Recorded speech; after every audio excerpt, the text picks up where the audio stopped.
அன்பு உறவுகளே, இன்றைக்கி தலைப்பு என்னன்ட்டு யூடியூப் தம்ப்நெயில்ல டைட்டிலே பார்த்துருப்பீங்க. ரொம்ப இன்ட்ரெஸ்டிங்கான ஒரு தலைப்பு இல்லையா? இது ஒரு கேள்வி, எனக்கும் சின்னதுலேருந்தே ஒரு கேள்வி. ஏன்னா நானும் சின்னதுலேருந்து இதெல்லாம் பண்ணியிருக்கேன். நம்ம இந்த தபசு காலத்தினுடைய கடைசி நாட்களில் இந்த 3 நாட்கள், பெரிய வியாழன், பெரிய வெள்ளி, பெரிய சனி, உயிர்ப்பு நாள் வரைக்கும் எதற்காக நமது ஆலயங்களிலே அந்த பாடுபட்ட சிறுவன், பெரிய இயேசுனுடைய சிலுவையோடு இருக்கு இல்லையா, அந்த சிறுவங்களை மூடுறோம், மற்ற புனிதர்களுடைய சிறுவங்கள் எல்லாம் மூடிடுவோம் இல்லையா?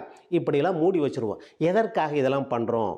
இதை நானும் பண்ணியிருக்கேன். இது எனக்கு நிறைய கேள்விகள்லாம் இருக்குது. இதை பற்றி சிந்திக்க வாங்க வீடியோக்குள்ளே போகலாம்.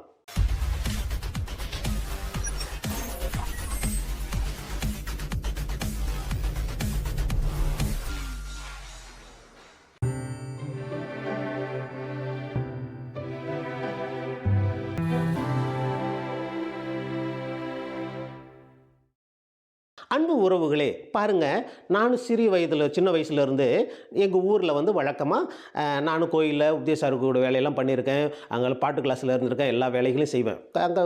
அங்கே கோயிலில் தான் எப்பயுமே இருப்பேன். அப்போ இந்த பெரிய வியாழன் திருப்பலி இருக்கு இல்லையா, அது முடிஞ்ச உடனே அந்த எங்கள் கோயிலில் பெரிய ஒரு பாடுபட்ட சிறுவம் இருக்கும். அதை ஏணி போட்டு மேறி உடனே அந்த சிறுவத்தை மூடணும். அதுக்கு நாங்களாம் ஏணி மேலே ஏறி அதை கட்டுவோம், பின்னாடி எடுத்து கட்டுவோம், அந்த துணிகளாக மூடுவோம். அப்புறம் கோயிலில் இருக்கிற எல்லா சிறுவங்களையும் மூடுவோம். அது எதற்காக மூடுறாங்க, ஏன் மூடுறாங்கன்னு எனக்குமே தெரியாது. ஏதோ உபதேசர் மூட சொல்லுவார், சாமியாரெல்லாம் சிறுவங்களாம் துணிகளை போட்டு மூடுங்கன்னு சொல்லுவாங்க, மூடிட்டு வருவோம். இப்படி தான் நடந்திருக்கு.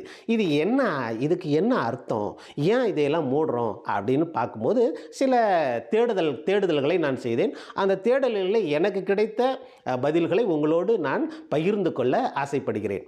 பிரியமானவர்களே, பாருங்கள், இப்போ ஒவ்வொரு ஊரில் இந்த பெரிய வியாழன் திருப்பலி முடிஞ்ச உடனே அந்த குருவானவர் அந்த நற்கருணையை எடுத்துகிட்டு போய் வேறு ஒரு பீடத்தில் வச்சு, அந்த அலங்கரிக்கப்பட்ட பீடத்தில் நற்கருணை பேழையில் வச்சு அதை ஆராதனை நடக்கும். உடனே என்ன பண்ணுவாங்க, உபதேசர் மற்ற இளைஞர்கள்லாம் சேர்ந்து எல்லா சிறுவங்களையும், பாடுபட்ட சிறுவன், இயேசுடைய சிலுவை எல்லாத்தையும் மூடிடுவாங்க. அது மூடுறதுக்கு பல விதமான கலர்களை யூஸ் பண்ணுவோம். ஒரு சிலர் வைலட் கலரை யூஸ் பண்ணுவாங்க. எங்கள் இயேசுனுடைய சிறுவங்களையோ இல்லை மற்ற எல்லா சிறுவங்களையும் மூடுறதுக்கு வைலட் கலர் யூஸ் பண்ணுவாங்க.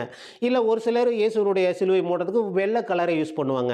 இல்லை ஒரு சிலர் அங்கே என்ன செய்வாங்கன்னா சிகப்பு கலர் துணியை வச்சு மூடுவாங்க. இது எல்லாமே நமக்கு இந்த கலரெல்லாம் நமக்கு ஒரு இதை தருது, என்ன ஒரு ஐடியாவை தருது.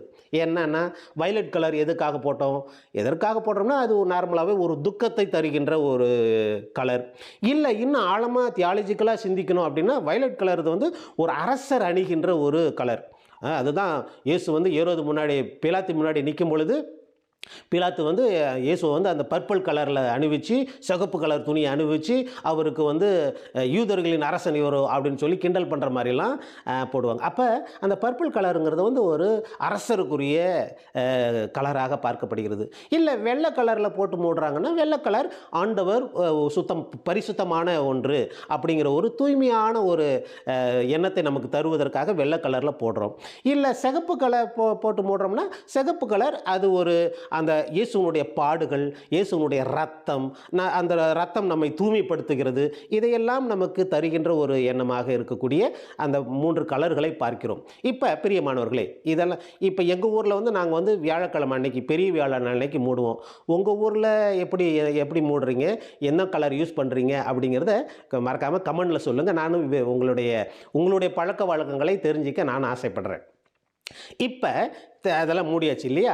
ஆனால் வரலாற்றில் இது எப்படி, இந்த சிறுவங்களை மூடுகின்ற நிகழ்வு எப்படி நடந்தது அப்படின்னா, ஒரு சில வரலாற்று நிகழ்வுகளில் பார்க்கப்படுது. என்னென்னா, இந்த தவக்காலத்தினுடைய 5வது வாரம் இருக்கு இல்லையா, அதாவது போன ஞாயிற்றுக்கிழமை, அந்த ஞாயிற்றுக்கிழமையிலேருந்து இந்த சிறுவங்களை எல்லாம் மூடுறதுக்கு ஒரு சில வழக்கங்கள் இருந்திருக்கு. ஏன் அப்படின்னா, திருச்சபை முறைப்படி ஒரு சில பழக்கங்கள் என்னென்னா, இந்த 5வது வாரத்திலிருந்து இயேசு அந்த பாடுகளில் அந்த நுழைகின்ற அந்த நிகழ்வு நடந்துருது.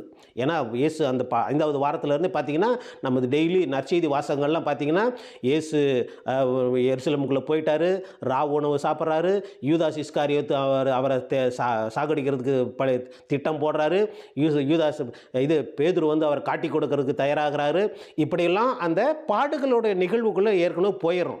ஆனால் இந்த 5 வாரத்துக்கு முன்னாடி வாசகங்கள்லாம் எப்படி இருக்கும்னா, நோன்பிருங்கள், ஜெபம் செய்யுங்கள், விழித்திருந்து ஜெபம் செய்யுங்கள், பாவத்திற்காக மன்னிப்பு கேளுங்கள், இப்படி இருக்கும். ஆனால் இந்த 5வது வாரத்துக்கு அப்புறம் பார்த்தீங்கன்னா இயேசுனுடைய பாடுகளில் ஏற்கனவே என்ட்ராயிட்டோம். அப்போ இதற்காக எல்லா சிறுபங்களையும் மறைச்சிட்டு நமக்கு வந்து இந்த பாடுகளை நம்ம முழுமையாக பயன்படுத்திக்கணும், முழுமையாக நாம் நுழையணும் அப்படிங்கிறதுக்காக இந்த 5வது வாரத்திலிருந்தே ஒரு சில இளங்கள் செய்கிறாங்க. ஆனால் மேக்சிமம் பெரும்பாலான ஆலயங்களில் வந்து இந்த பெரிய வியாழன் இரவு திருப்பலிக்கு அப்புறம் தான் மூடுவாங்க. வியாழன், வெள்ளி, சனிக்கிழமை இரவு திருப்பலி, அந்த இரவு ஈஸ்டர் திருப்பலி வரைக்கும் மூடியிருப்பாங்க. திருப்பலிக்கு முன்னாடி எல்லாம் திறந்து எல்லாத்தையும் டெக்கரேட் பண்ணி நம்ம அழகாக திருப்பலிக்கு ரெடியேறுவோம். இப்படி தான் வழக்கமாக இருக்கிறது. பிரியமானவர்களே, இப்போ இதை ஏன் செய்கிறாங்க, எதற்காக இதை செய்கிறாங்க அப்படின்னு பார்க்கணும். ஏன்னா இதனுடைய முதல் காரணம் என்னவாக இருக்கும்னா, நம்ம கோயிலுக்குள்ளே போகிறோம், பெரிய வெளி அன்னைக்கு கோயிலுக்குள்ளே பார்க்கும்போது எல்லா சிறுவங்களும் மூடி இருக்கும். அது பார்க்கும்போது நமக்கு ஒரு என்னடா நடக்குது, என்னடா ஐயோ எல்லாம் மூடி இருக்கே அப்படின்னு நமக்கு தோணும் இல்லையா? அந்த தோணுதல் வந்து நம்மளே வந்து ஏதோ ஒன்று நடக்குது அப்படிங்கிறத சிந்திக்க அழைக்குது. என்ன நடக்குது அப்படின்னா, ஏதோ ஒரு துக்கம் நடக்குது அப்படின்னு நமக்கு ஒரு துக்க நிகழ்ச்சிக்கு நம்மளை அழைச்சிட்டு போகுது. உதாரணமாக நம்ம குடும்பங்கள்லையோ யாராவது இறந்துட்டாங்கன்னா நம்ம ஏதாவது ஆட்டம் பாட்டம் அப்படின்னு சொல்லிட்டு சந்தோஷமாக கொண்டாடிட்டு இருப்போம்ல? இல்லையே, எல்லாரும் துக்கம் அனுசரிக்கிறோம் இல்லையா? அந்த மாதிரி இது கோயிலுக்குள்ளே நுழையும் பொழுது எல்லா சிறுவங்களும் மூடி இருக்குது, ஏதோ ஒரு அமைதியான ஒரு நிசப்தமான ஒரு நிலைமை இருக்குது இல்லையா? அது வந்து நம்மளைய ஏற்கனவே ஒரு துக்கத்துக்குள்ளே, அதாவது ஏதோ ஒரு ஒரு வித்தியாசமான சூழ்நிலையில் நம்ம கொண்டு சேர்க்குது. இப்போ இந்த துக்கமான நிலை போகிறோம் இல்லையா? இது வந்து நம்மளுடைய திருச்சபையில் ஆண்டவர் இயேசு கிறிஸ்து அங்கே இல்லை, எங்கேயோ காணோம் அப்படின்னு தோண வைக்குது இல்லையா? ஏன்னா இயேசு ஆண்டவர் பாடுகளிலிருந்து இறப்பிற்கு அவர் மறைந்து போகிறார், அந்த இறப்புக்கு போகிறார். அந்த இறப்பு நிகழ்ச்சி நடக்குது இல்லையா? அதை நினைவுபடுத்துறதுக்காக நம்ம இதெல்லாம் மூடுறோம். இப்போ இன்னொரு காரணம் என்னென்னா, நம்ம மக்களுக்குடைய வழக்கம் என்ன தெரியுமா? கோயிலுக்குள்ளே போன உடனே இயேசுநாதரை பார்த்து சிலுவை போடுறோமோ இல்லையோ, பக்கத்தில் அந்தோனியாரை பார்த்த உடனே போய் முட்டி போட்டுருவோம் இல்லையா? அந்தோனியார் பக்தர்களுக்காக நான் இதை வந்து தவறாக நினச்சிக்க வேணாம். அந்தோனியாரை அது வழக்கம் தானே, அது ஒரு நல்ல விஷயம் தான். ஆனால் இந்த 3 நாளில் நம்ம என்ன பண்ணிடுவோம்? அந்தோனியாரை பார்த்தோன்னே அந்தோனியாரை போய் முட்டி போட்டுருவோம், மாதா சர்வத்தை பார்த்தோன்னே மாதாட்ட போய் முட்டி போட்டுக்குவோம், இல்லை எல்லாம் மற்ற எந்த புனிதர்களாக இருந்தாலும் சரி அவர்களை போட்டு பார்த்தோடனே முட்டி போட்டு ஜெபம் சொல்ல ஆரம்பிச்சிருவோம். ஆனால் இந்த 3 நாள் இருக்கு இல்லையா? பெரிய வியாழன், பெரிய வெள்ளி, பெரிய சனி, இந்த 3 நாளும் மற்றவர்களுக்கு யாருக்கும் முக்கியத்துவம் கொடுக்க தேவையில்லை. மாறாக ஆண்டவர் இறந்திருக்கிறார் இல்லையா? நமக்காக இறந்திருக்கிறார். ஏன்னா இந்த 3 நாளும் முக்கியமான நாள், நமது மீட்பின் நாள். இந்த 3 முக்கிய நாளும் ஆண்டவருக்கு மட்டுமே முக்கியத்துவம் தரணும். ஆண்டவர் இயேசு அவருடைய பாடுகள், அவருடைய மரணம், அவருடைய உயிர்ப்பு, இந்த நிகழ்வுக்கு மட்டும்தான் முக்கியத்துவம் தரணும். மற்ற யாருக்கும் முக்கியத்துவம் போயிடக்கூடாதுங்கிறதுக்காக கூட இது நம்மளுடைய கவன சிதறல்கள் இல்லாமல் இருந்திருக்கணும். நம்ம ஆண்டவருடைய பாடுகளை மட்டும் சிந்திக்கணும் அப்படிங்கிறதுக்காகவும் இந்த துணிகளை வைத்து சிறுவங்களை மூடுகின்ற பழக்கமானது நமக்கு கொடுக்கப்பட்டிருக்கிறது.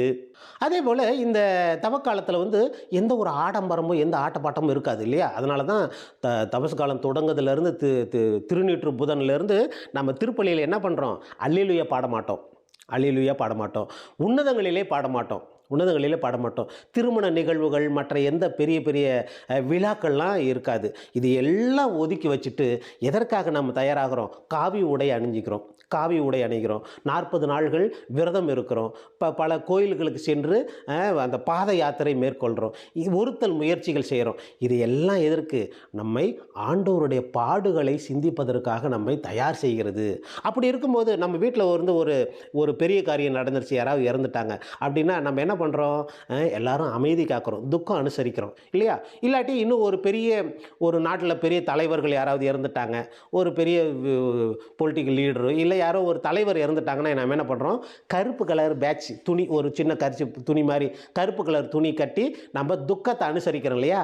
அதே தான் நம்முடைய ஆண்டவர் இயேசு கிறிஸ்துவும் கூட நம்ம காவி துணியை அணியறதாலும் சரி, குறிப்பாக இந்த 3 நாட்கள் ஆண்டவருடைய உருவத்தை மறைத்து, இன்னும் மற்ற சிறுவங்களை எல்லாம் துணிகளால் மறைத்து அந்த துக்கத்தை அனுசரிக்கிற ஒரு நிகழ்வாக பார்க்கிறோம். ஆனால் பிரியமானவர்களே, இது என்ன வெறும் துக்கம் துக்கம் துக்கம் மட்டும் பேசுகிறோம், இது துக்கத்தின் நாளா அப்படின்னு இல்லை. நம்ம துக்கத்துக்குள்ளே இணைஞ்சி இறங்கி அந்த துக்கத்தில் நிகழ்விலிருந்து இந்த துக்க நாள் தான் எனக்கு மீட்பளிக்க தரப்போகின்ற ஒரு நாளாக இருக்கிறது அப்படின்னு நம்ம சந்தோஷமாக அதை ஏற்றுக்கொள்கின்ற ஒரு நிலைமையில தான் இருக்கிறோம். அதை தான் நம்ம திருச்சபை நமக்கு வழி நடத்துகிறது. எனவே பிரியமானவர்களே, இது வெறும் துக்கத்தை மட்டும் சிந்திச்சு நாம் துக்கமாகவே இருக்கணுங்கிற ஒரு நிகழ்வு அல்ல. மாறாக இது என்னுடைய மீட்பின் காலம், இது என்னுடைய மீட்பின் நேரம், இது என்னையே நான் பரிசோதனை செய்து கொள்ளுகின்ற நேரம். ஆண்டவருடைய அந்த இறப்பிலே நான் அமைதியாக இருந்து என்னுடைய உள்ளத்தை நான் பரிசோதனை செய்து என்னுடைய தவறுகளை நான் உணர்ந்து ஆண்டவரில் நான் இறந்து அவரில் நான் உயிர் தெழுப்ப வேண்டும் என்பதை நமக்கு தருகின்ற ஒரு முக்கியமான நிகழ்வு தான் இந்த 3 நாள் திருவிழா. எனவே தான் இந்த 3 நாட்களும் நாம் அனைத்து சிறுபங்களையும் மறைத்து நாம் ஆண்டவரை பாடுகளை மட்டும் தியானிக்கின்ற ஒரு நிகழ்வாக பார்க்கிறோம். இப்போ இந்த துணிகளை வச்சு சிறுபங்களை மறைக்கிறது ஏற்கனவே நம்ம இதில் பார்த்துருக்குறோம். எங்கள் தொடக்க நூலில் இந்த ஆதாம் ஏவாள் பாவம் செஞ்சாங்க இல்லையா, அந்த பாவம் செஞ்ச மக்களை அவர்கள் நிர்வாணமாக இருக்கிறத அறிஞ்ச உடனே என்ன செஞ்சார் கடவுள்? அவர்களுக்கு ஒரு துணியை கொடுத்து அவர்களுடைய வெட்கத்தை, அவர்களுடைய அவமானத்தை மறைக்கிறார். அதே போல் லூக்கா நற்செய்தியில் நம்ம பார்த்துருப்போம். அந்த ஊதாரி மைந்தன் தந்தையை விட்டு விலகி போயிட்டு திருப்பி வரும்பொழுது என்ன பண்ணுவார் அந்த தந்தை? என் மகனுக்கு புதிய ஆடையை போடுங்க, புதிய மோதிரத்தை அணிவிங்க, புதிய காலணி அணிவிங்கன்னு சொல்லிட்டு அந்த மகனுக்கு அந்த புதிய ஆடையை கொடுக்குறார் இல்லையா, அது ஒரு கவர்தல். இப்போ அதே நிகழ்வு நமக்கும் நடக்குது. இப்போ நம்ம சிலுவையை மறைச்சிட்டோம், சிறுபங்களையெல்லாம் மறைச்சிட்டோம். இப்போ நாமும் கூட நம்மளுடைய பாவங்களை மறைத்து, அதாவது நம்மளுடைய குற்றங்களை எல்லாம் அவரிடம் வெளிப்படையாக இருந்து நாம் அவருடைய அன்பிலே நாம் கவர் பண்ண வைக்கணும், அவருடைய அன்பிலே நம்ம போர்த்தி கொள்ளப்பட வேண்டும் என்பதுதான் இன்றைய அந்த சிறுபங்களை மூடக்கூடிய ஒரு நிகழ்வாக நாம் பார்க்கிறோம். எனவே பிரியமானவர்களே, நமது ஊர்களில் இந்த சிறப்பான நிகழ்வு நடக்கும்னு நினைக்கிறேன். நீங்களும் உங்கள் ஊர்களில் என்னைக்கு இதை மூடுறீங்க, என்ன கலர் துணி போட்டு சிறுபங்களை மூடுறீங்க அப்படிங்கிறத இந்த கமெண்டில் சொல்லுங்கள். அடுத்த முறை மீண்டும் ஒரு நல்ல ஒரு தலைப்பிலே உங்களை சந்திப்பதிலே நான் பெருமகிழ்ச்சி கொள்கிறேன். அதுவரை உங்களிடம் விடை பெற்றுக் கொள்வது உங்கள் ஃபாதர் சேசுராஜ்.